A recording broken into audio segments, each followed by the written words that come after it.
Hi friends, welcome back to my channel. In today's video, I'm going to show you how to check battery health on Samsung Galaxy S23 Ultra. Step 1. First, unlock your phone and open the Samsung Members applications. This app comes pre-installed on most Samsung devices. Step 2. Once you're inside the Samsung Members app, you'll see a home screen with a variety of options. You need to scroll and find the diagnostics option and tap on it to open it up. Step 3. In the diagnostics section, you'll see different options like battery, display, audio, and fingerprint. To check your battery health, locate the phone diagnostics option and tap on it. This will take you to a menu that allows you to test various components of your phone. Step 4. Now, let's focus on your battery health. Scroll down until you find Battery Status. Tap on it and it will show you the current state of your battery health. You'll see something like this.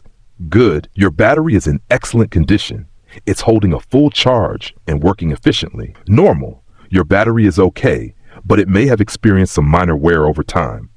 It's still functioning well, but you might notice some slight decrease in battery life as the phone ages. Bad, this indicates that your battery health is poor.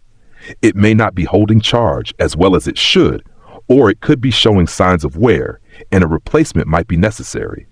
If you found this tutorial helpful, don't forget to give it a thumbs up and subscribe to my channel for more great tips.